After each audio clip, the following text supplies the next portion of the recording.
All right, so thank you all for coming today, and thank you to the School of Public Affairs for supporting today's event by giving us all food.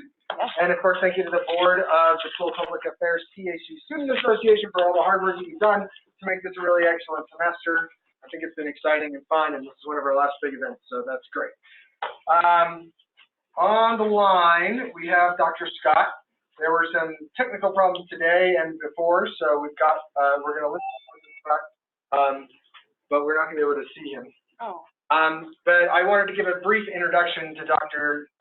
W. Richard Scott. Not that he needs any introduction, because most people know his work fairly well, especially his 2001 second edition of his book, Institutions and Organizations, that really laid out a framework that a lot of people in public affairs are using to think about publicness. But before that, Dr. Scott graduated from the University of Chicago at an epic time in the study of institutionalism in 1961, and for the rest of his career, he's taught at Stanford University in the sociology department and been associated with Stanford University. His work has started out studying the environments around organizations and led to a lot of that cool institutionalism stuff that we get in the 1960s, 70s, and 80s with figures like Meyer, John Meyer, I believe, and DiMaggio and Powell, and other people that we all know and read about all the time in our studies. So, really the biggest impact that he had was his 2001 book, which has had a huge impact in public affairs, especially in the discussions around publicness. And Fred Schneider,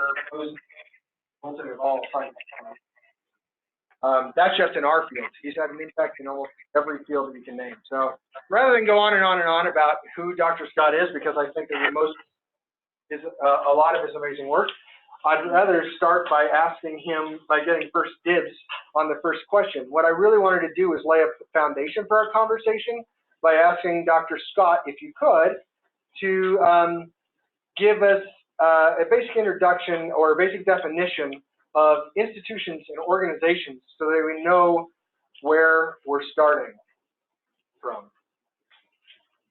Okay, thank you, Nuri.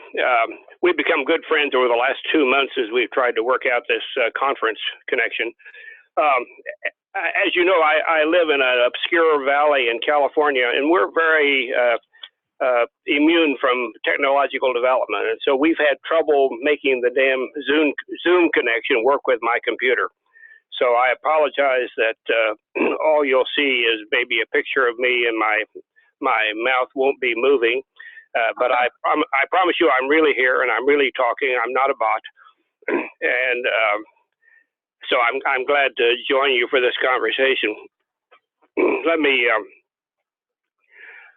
just say that by way of introduction, I've worked over many years trying to elaborate approaches to what's called macro organization studies, trying to look at the organization as the unit of analysis rather than organization participants.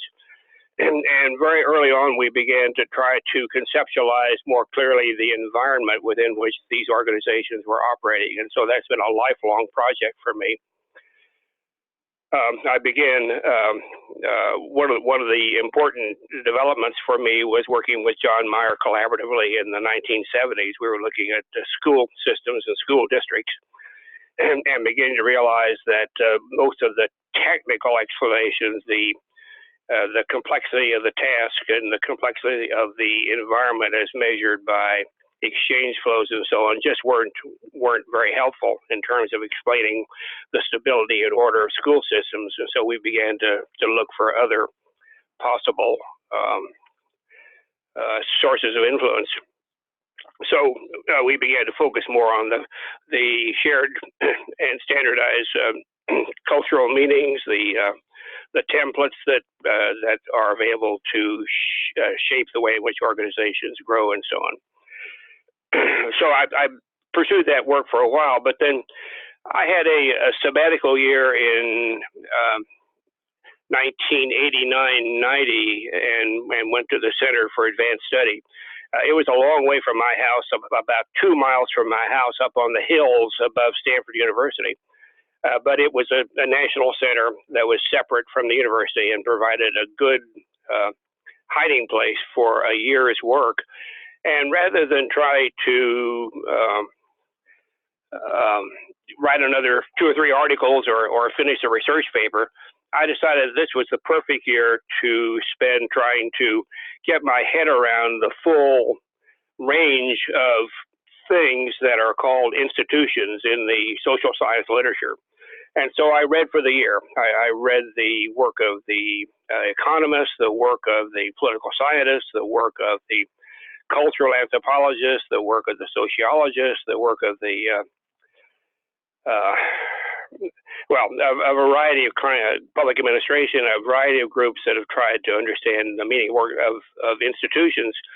And I began to realize that there were really 3 piles of ideas that were at work. And all of them, I think, are important determinants of what you mean by institutions and have important effects on the organizations that operate within those institutions. And Nuri, if you'll put up the slide number 3 and 4, I tried to simply parse what I think is the full-fledged meaning of what institutions are. That is, that they are regulative, normative, and cultural cognitive elements coming together in frameworks that together with, and all these have to be connected with actual activities, relations, resources. And these are the elements that help to provide stability and meaning to social life. And a little more, a fuller diagram of this is the 4th slide, in which I define institutions and then break out the 3 elements. And the ones that I think economists and now more and more political scientists focus on are the regulative elements, the rules, the regulations, the laws, the governing systems. And these are the more formal and explicit. And as Roland says, they're the more easily fast changing and easily manipulated aspects of institutions. And so a lot of public policy and public administration focuses primarily on the regulative. But the regulative also is supported by and sits on top of a set of other elements and other forces that are at work. The normative, and by which I mean the kinds of values that people hold, their value orientation, the kind of thing that Parsons emphasized, the kind of work that all the interactional psychologists and sociologists work on in terms of showing the way in which expectations and role expectations shape behavior, and the anthropological work on taboos and conventions, and traditions. All of these kinds of things are also present and are either supporting or working in opposition to the regulative. And then finally, the cultural cognitive, which are sort of the new kid on the block, the thing that anthropologists had emphasized for a long time, but had not really been effectively integrated into the broader social science agenda until the work of the institutionalists and so-called new institutionalists in the 1970s. And there you had emphasis on the shared beliefs, the shared mental models, the shared cognitive templates, and I call these cultural cognitive because these elements are both shared, but they are also internalized for participants, and so they become what some writers have called the software of the mind. They provide a set of guidelines for guiding behavior. And so for me,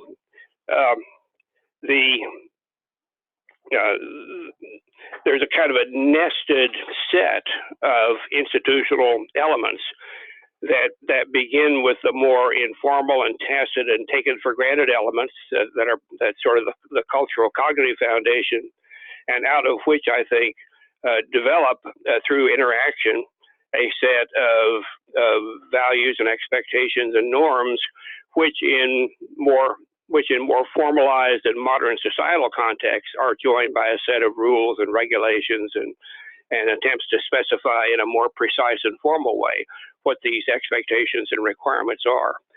And so I think one of the crazy situations we have in the social sciences is that that there's a sort of I think, a meaningless contest between economists and political scientists and anthropologists and sociologists about which of these elements are really the most important. And I say they're all important. They all work in different ways. They certainly vary in importance across contexts. Some sociologists emphasize the more informal things because we've studied over times communities and families and social movements and those kinds of things. The economists believe in the importance of contracts and specified exchange relationships. The political scientists emphasize the importance of constitutions and legal frameworks. And so each of these groups has their own favorite. But I think any one of us ignores at our peril the fact that all of these elements are working in combination. And that's the contribution that I've tried to make in this, in my framework. It's a long answer to a short question. Well, thank you. Thank you for at least grounding the conversation.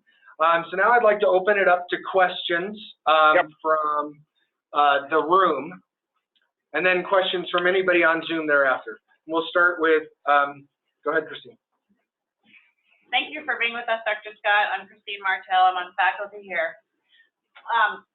The work that I do looks at how local governments borrow money.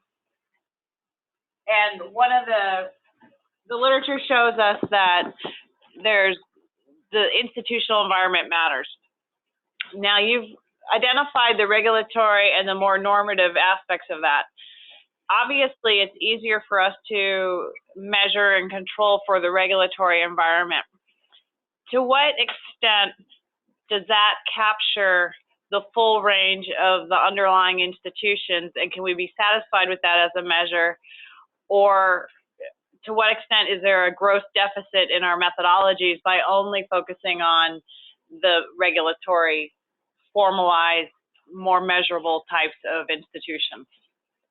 Well, as I've tried to indicate, I think all the elements are there. I think you're right that many social scientists move toward the regulative side because they're more explicit, they're more visible, they're easier to measure. But that doesn't mean that they're the most important or significant. And so one of the challenges I think that face all institutional theorists is how to calibrate, how to operationalize these measures so that they are somewhat more tractable. But I think they're all operating, and in fact, if I were to put money on it, I would say that the more important forces are almost always the cultural, cognitive, and the normative, and the regulatory are more epiphenomena. Any other questions from the room? All right, GJ. Hi. Hello. I have just a quick question about institutionalism. As a PhD student, we study institutionalism, and there are old and new institutionalisms too. And then whenever I read, about them, I still get, not really clear about like new versus old. So I was wondering if you can tell us a little bit about new versus old institutionalisms, and yeah, that would be great. Okay. Well, the old institutionalism refers to the work of particularly people like Selznick and Veblen and people of that kind. And they refer more to the normative and the vested interests, in many ways, some of the power relations that are present in those frameworks.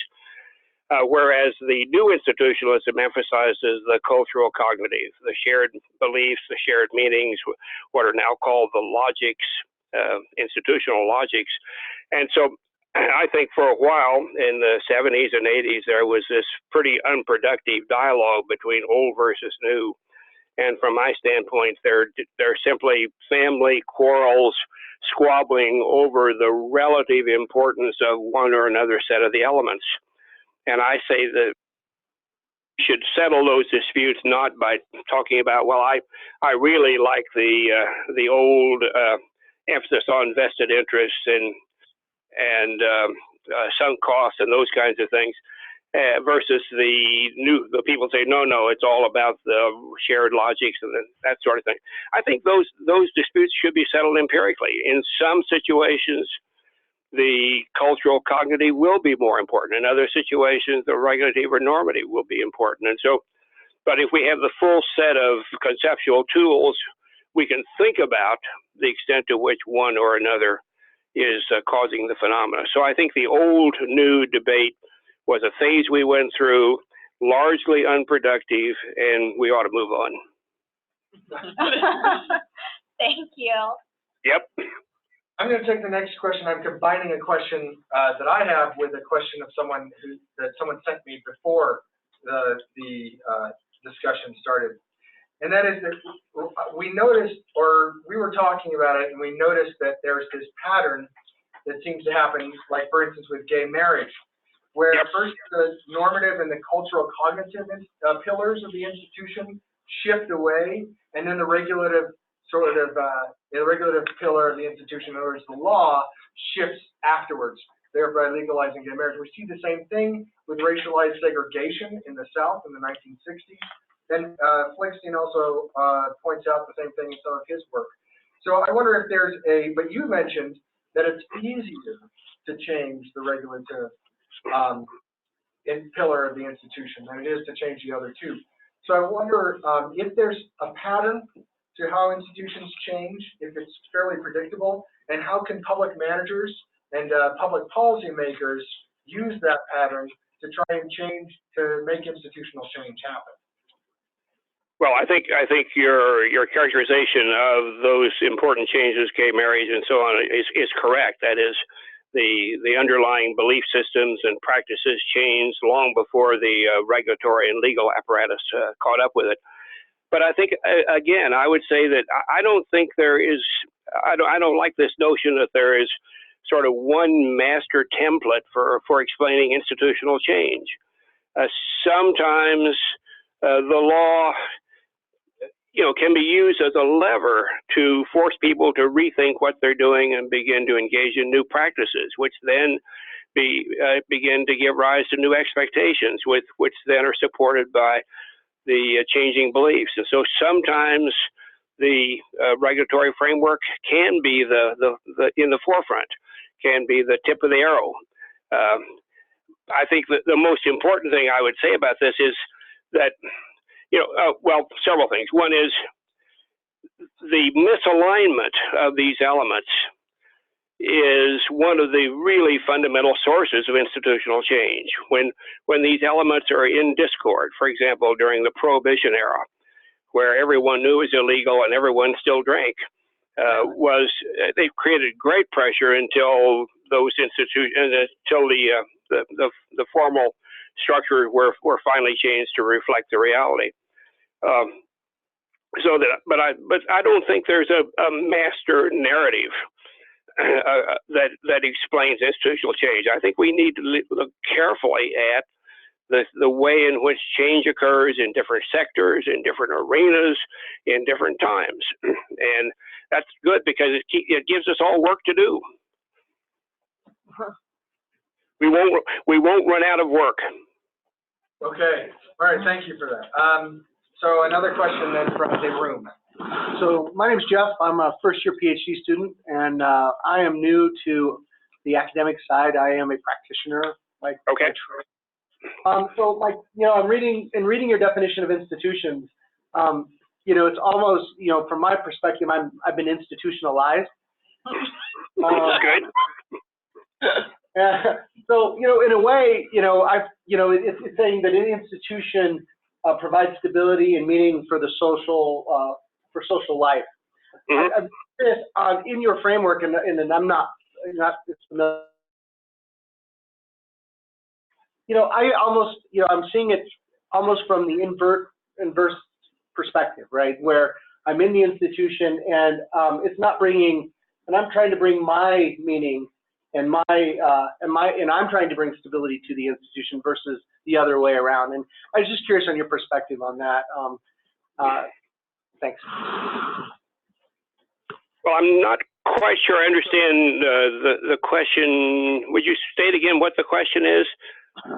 Sure. Not quite sure I understand. Yeah, give it one more try.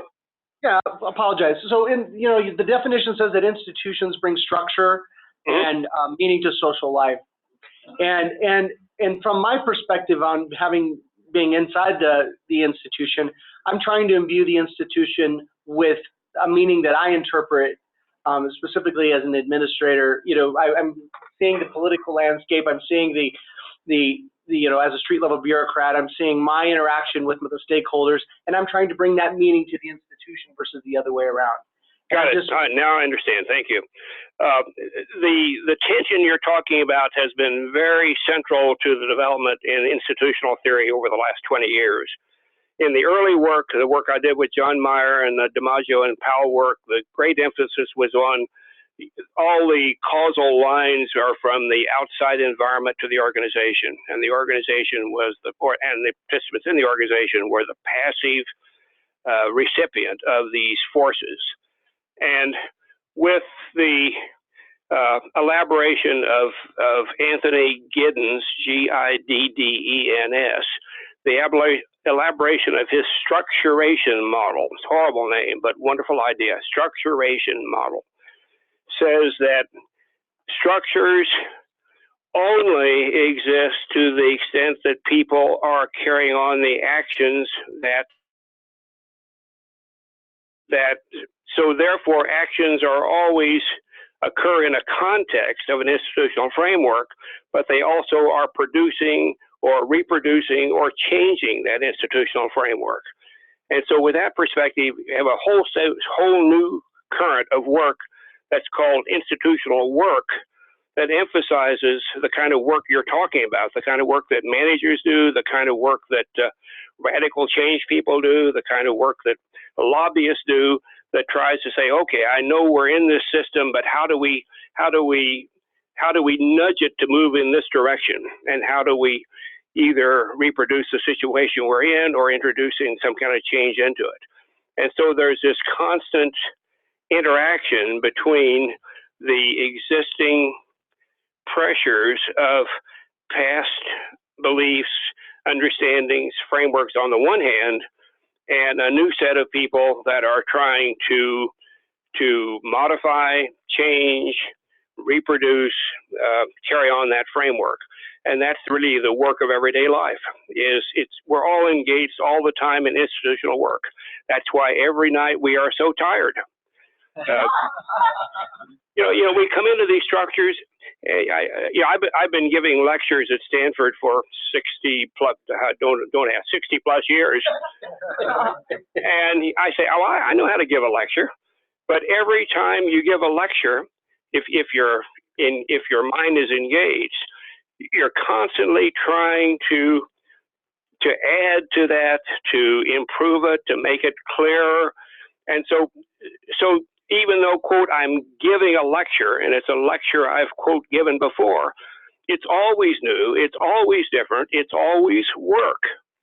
And so you're changing the system, the situations you're in every day by either taking the effort to reproduce the former patterns or taking the effort to change the systems that you're in. Both take work. Thank you. Are there any questions from anybody on Zoom up in the internet sphere? This is Stephanie Boltzmann with a question if no one else has one. Can you understand, Stephanie? Okay, Dr. Scott? Yes, I think so. What's your question? Hi, Dr. Scott. My name is Stephanie Boltzmann. I'm a first-year PhD student, and I was really excited to hear that you're going to be speaking with us because I love your book, Organizations, Rational, Natural, and Open Systems. Oh, thank you. Thank you. Yes, that is one of my favorite books on systems. But so my question kind of stems from that idea. Would you talk about how interorganizational networks fit into the context of institutions? Well, sure. I think the most useful way to begin to talk about interorganizational networks from an institutional perspective is to introduce and to use the idea of organization field. I think it's one of the most powerful and useful frameworks we have, conceptual frameworks we have for studying macro social forces, that is, anything happening at the organizational or inter-organizational level. And the field can be defined in many ways, but it's organizations that are participating in the same meeting system. They're engaged in the same set of games or activities. So you can think of, for example, colleges and higher education are all in the same field in one way or another. Athletic teams in professional sports are all in the same team. Engineers and those organizations are all in a particular field. And these are arenas within which there are shared meetings, there are shared rules and understandings and so on. I think we study those frameworks by looking at three different components. And the components for me are, who are the actors in relationships? And I mean by that both the roles within organizations, the scientists, the managers and so on, but also the types of organizations that exist. Some of the bioscience work goes on in laboratories and universities, some goes on in pharma companies and so on. So there are a whole variety of different forms that organizations use. So, and then you look at the relationships, the changing relationships among those units, both individuals and organizations. So you have the actors. Secondly, the logics, that is institutional logics. What are the conceptual frameworks and the shared beliefs that guide participants in that field? What are the arguments about? What are the goals of those units? How do they understand the work they're doing? When they say we're working on this problem, how do they come to a definition of what the problem is and what the work is that they're doing? So the logics. And then third, there's a set of governance mechanisms or governance frameworks that exist at the field level. And we should always look very carefully at what are the larger forces. They may be constitutional systems, or they may be informal agreements among the participants about how work in that arena is to be carried out. And so I think the idea of field organization field is one of the most useful ideas, and particularly in a public policy arena. Every policy arena can be viewed as a field with its distinctive actors, with their distinctive logics, and with a specific set of governing elements, a governance framework. And so I think those are all very helpful ideas. In addition to I'm glad you like our Rational, Natural, and Open Systems book. And Nuri mentioned the Institutions and Organizations book, but he said he was reading the 2001 edition. There's a much better edition of 2014 that has an entire chapter devoted to organization fields. And I suggest you spend a few dollars if you're interested in this area and pick that up, because it's a pretty good overview and introduction to that line of work. Thank you very much. You bet. So are there any other questions from the room? I have All right, Jihei has another question in the room. Okay. Hi. I was just wondering, like, in general, like, what are, like, gaps in studying institutionalism, and how, like, public administration and policy studies can contribute to the gaps or challenges of studying institutionalism? Well, I think the public policy is a wonderful arena within which to look at these things, because it's precisely about trying to identify and diagnose, to understand the operation of particular sectors or particular arenas, social arenas, and then trying to figure out, okay, what are the problems or what are the defects, and how do you begin to change them? And the things you have to work with are basically trying to figure out, well, what are the new laws or requirements that we need? How can we begin to change the general public opinion in this area? How can we modify the normative frameworks that are governing these actors? And so I think it's sort of a hand and glove combination, because I think institutional frameworks provide a lot of the frameworks that you really need to engage in thoughtful policy analysis and the shaping of the public sector. Thank you. Yes. Are there any other questions right now from Zoom? Okay, I'm going to take that as a no, and I'm going to go forward with another one of my questions. Okay. And this semester, the school has been examining inequality in a series of seminars promoted by the Workshop on the Policy Process. Mm-hmm. And broadly speaking, what contributions do you believe institutionalism and in particular your Pillars framework can bring to the question of inequality in public policy and governance?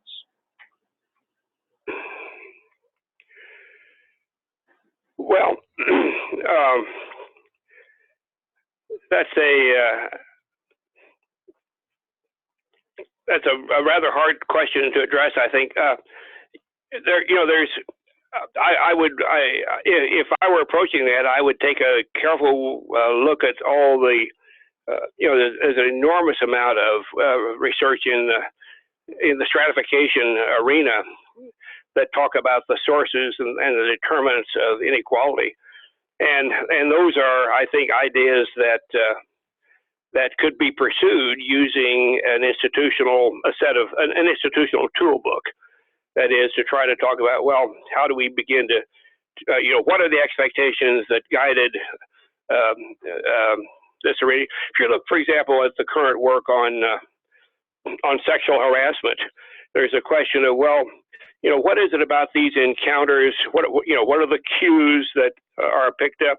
Why is it that people remain silent? Why is it that people don't follow through in making their accusations public and so on? There's a whole set of very specific behaviors and belief systems that are behind each of those approaches. And so I think the content that would guide that would be guided by the empirical understandings that we have of the way in which inequality is reproduced over time. But then we have, I think, a set of distinctive elements that would contribute to that and could be manipulated and to try to afford some improvement. Thank you. And we have a question from the room now from Emily. Yeah, okay. Hi, Dr. Scott. Thanks so much for joining us. Thank you. So I am newer to your work. I'm a second-year PhD student here.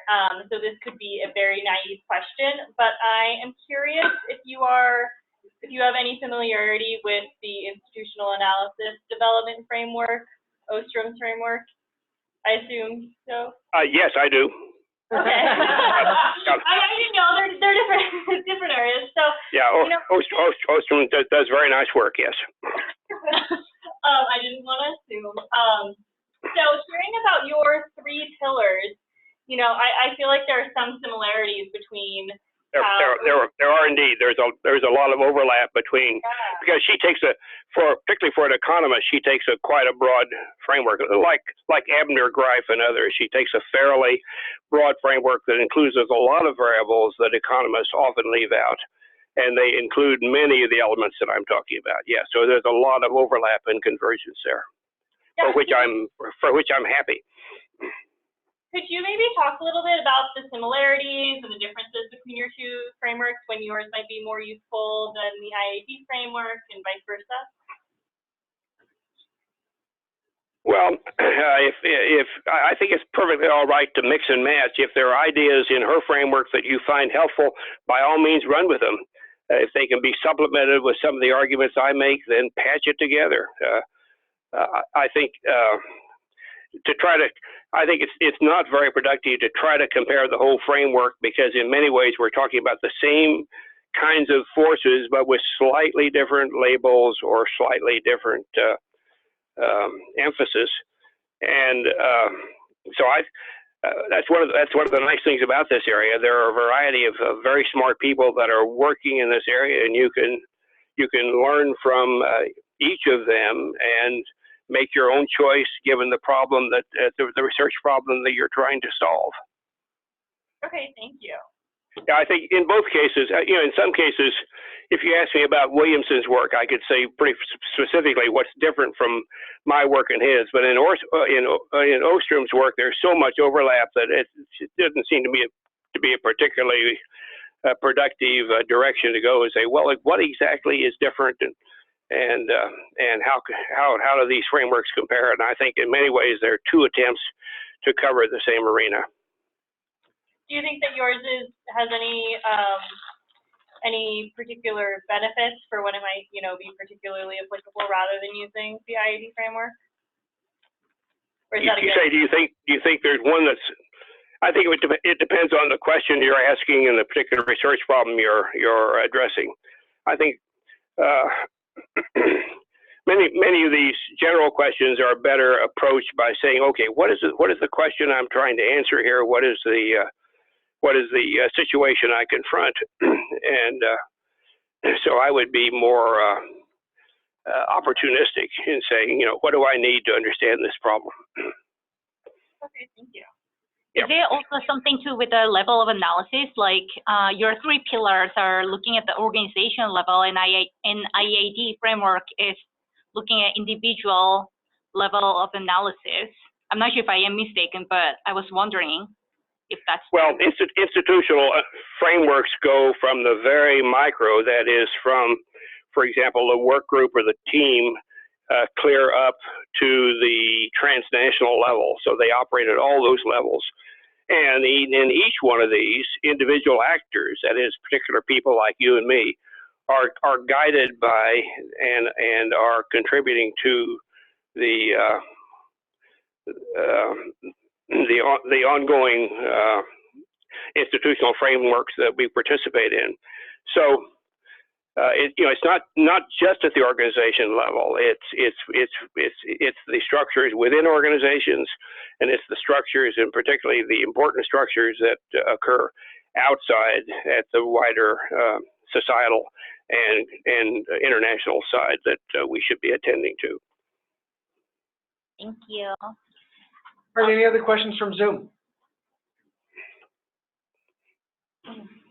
Okay, I have a question from Alexis. Okay. And I'm rephrasing it a little bit, but she is unable to join us today, but she's going to be, I'm reporting back to her.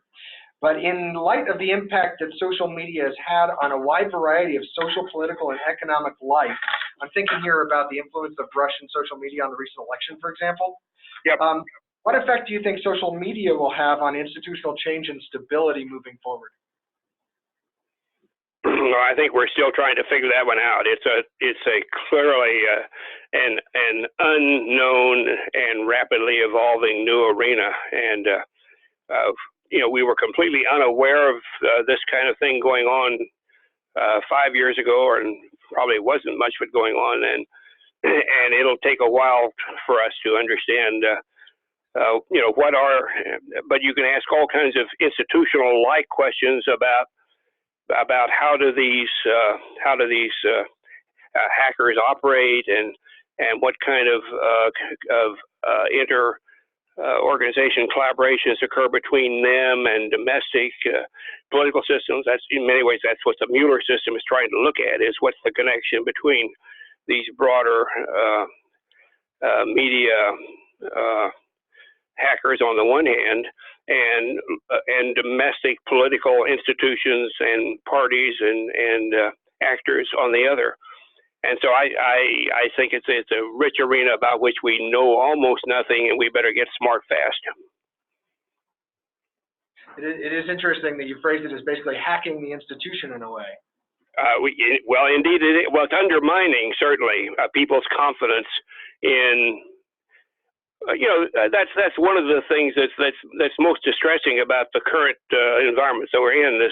This notion of this disagreement. Daniel Moynihan used to say everyone's entitled to their own opinion, but not their own facts. And now people seem to have their own facts. And if there's no agreement among people about what really is going on, that is, there's not common shared understandings of the situation we're in, then it's very difficult to create stable and meaningful institutions. It's a bedrock on which these institutions develop, and you see the polarization that occurs when disagreements at that fundamental level occur. It's really pretty scary. Are there any other questions from the room? I was just wondering if you could share you could share one of your syllabi. Yeah, so yeah, like because I'm having a hard time to study institutionalism here, so I was wondering if you select any of I mean you say your lectures are changing all the time, but one of the best syllabi you think? Well, bless your heart, I have not taught a course on institutions since I think 2005. I've been, quote, in retirement I retired formally in 1999. And so I don't have a recent up-to-date syllabus. I can send you the one I was using in 2005. That was a seminar in institutional theory. I'd be glad to do that.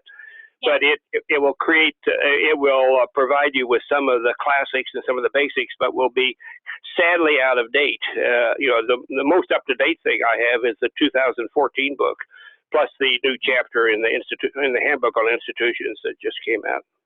If you don't know that, the Sage Handbook of Organizational Institutionalism, the early edition and now the more recent edition, are two very, very, very smart collections of essays by leading theorists across all the social sciences. It's a really nice collection of papers and work.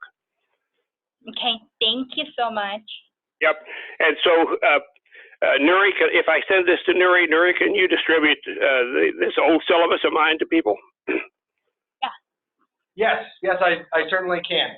Okay, for what they're worth, as I say, I would recommend looking at the more recent textbook as a better example of, because the text I produced in 2004. I've had this the fourth edition of the Institutions and Organizations book, and each one really tries to capture what are the developments since the last edition. That is, they're really revised and rewritten and updated in a serious way. And so that's my sort of last word in general on this field and where to go for interesting ideas and related work. So I think that's your best source, but I could also send you an old syllabus. Thank you. I'm glad to ask that question because I also have really old edition of your book. So good to know. Well, those aren't wrong, but we've got a little smarter over 5, 10, 15 years, and so the more recent editions are actually contain new information, important new information. Okay. So we have a question from a PhD student in the Peanut Gallery on Zoom. Her name is Jennifer Katz, and she's a fourth-year PhD student. And she's asking, what is the difference between the concept of organizational learning and the concept of institutionalization?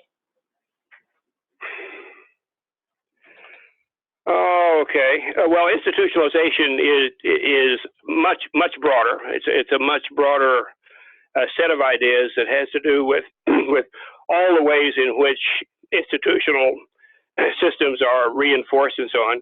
If you look at Nuri, if you put on the diagram on number 6, the mechanisms of institutionalization. Got it. Yeah, you'll see there a set of using the elements, the regulative, the normative, the cultural, cognitive elements, saying what are the different ways in which institutional frameworks become stronger and more robust. And if you think about the regulative thing, it's largely about it's a set of rewards and punishments, and as they pile up, then it becomes increasingly costly to deviate, and so there's a lot of reason to conform to, for example, the driving rules and that kind of thing. With respect to commitments, the increasing relational density and ties of loyalty and trust are one of the important indicators of strengthening institutions. And cultural cognitive is where ideas become more and more taken for granted and shared among the actors in the arena that you're talking about. And so those are all, I think, ways of talking about how do you talk about changes over time and institutionalization. Of course, the opposite of any of those, you could run the process backwards and say, well, what happens when, as I was just saying, when you have disagreements about what is true and what's false, and you have fake news and so on, what happens? So that's clearly results in deinstitutionalizing of the arena. So the institutionalization framework is much broader. Organization learning has to do primarily with the way in which organizations, this is work that's based largely on my good friend Jim March and Olson and many other people who talk about the way in which organizations over time try to learn from their own experience and from the experience of others, and the way in which they code that learning into their own changing standards, into their own changing routines, into their own changing ways of behaving. And he points out all the dilemmas, including superstitious learning and other things that can cause difficulty with learning. But it's a narrower set of issues and focuses particularly on the organization rather than the broader institutions within which organizations operate. Thank you. I've got one question that's more about how we study institutions. And I'm thinking about Pflichting and others talked Yes. about how rationality is shaped by institutions. So my example, Halloween creates an institutional context in which that is sort of centered around candy, costumes, and generosity. But the rest of the year, if you use that same rationality to just knock on the door of somebody who had a large orange gourd in front, it would not be the same rationality, right? The rationality wouldn't work out. So to some extent, every institutional setting depends on its own Halloween-style rationality, Yep. such as capitalism, consumerism, socialism, communism, whatnot. Yep. So how are researchers of institutions, like us, able to determine how their own logic of inquiry is influenced by their institutional setting, right? And what should they do about it? Well, first of all, be humble and be aware that you bring your own kit bag of ideas and assumptions and mistaken notions with you as you go along. Depend on, the wonderful thing about science is that it's a collective activity. It doesn't depend just on my trying to follow the rules and trying to be as objective as possible. It depends upon my ability to persuade other people to believe what I say, whether or not they can reproduce the findings that I made. And so Robert Merton has this wonderful notion called science is really a community of organized skepticism. And that's the brilliance of science is we ask people not to just tell us what they think, but to show us the basis on which they learn that. And if you go to any good seminar, you will hear questions like, well, I know you think it happened that way, but haven't you overlooked this? And didn't you forget to ask that set of questions? And so that's the way in which the enterprise works. We're all of us flawed. We're all of us biased. We're all of us opinionated. All of us are very frail vessels. And therefore, we depend on this larger institutional apparatus called science to try to address some of those shortcomings and weaknesses. Are there any more? We have about 3-4 minutes. Are there any more questions from the room? Any more questions from Zoom?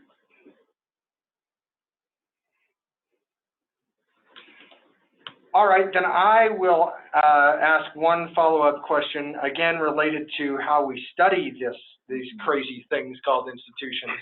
Yep. And in this case, I noted that in 2004, you talked about how this is a great system, right? Institutional theory is a great framework for unifying a lot of research in the same language so they can be compared. I'm words in your mouth, but you also said that that sometimes there's too many variety of approaches, and that they rely on sometimes conflicting assumptions.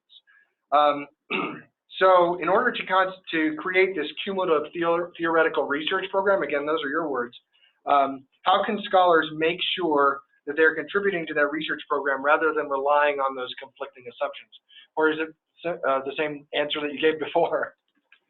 It's pretty close to the same answer. I think you need to be really clear about what kind of assumptions and what kind of framework you're operating out of, and to make it as clear as you can the basis on which you come to your conclusions, and that includes why you studied what you studied, and why you found what you think you found, and so on. And you know, that's one of the I think both the glories and the curses of being in an active arena of theory development, is that there are so many innovative ideas and alternative approaches that you can sort of get lost in the sea if you're not careful. But I think the most important advice is to try to be as clear in your own thinking as you can, to try to be explicit about what you've done and why, try to be clear about the definitions that you're using, and then in that way we feeble instruments will, I think, make some forward progress. Well, thank you. Thank you. Thank you very much for your time, and everyone here at the University of Colorado Denver thanks you, and we hope to speak to you again soon. Well, I appreciate very much the invitation and the chance to talk with you. I'm glad to hear about your interest in this line of work. I think there's a lot more research to be done, and we are happy, as the Student Association is happy to take up that mantle. Well, good luck to you, and have a good time. Thank Okay. you. All right, bye-bye. Bye.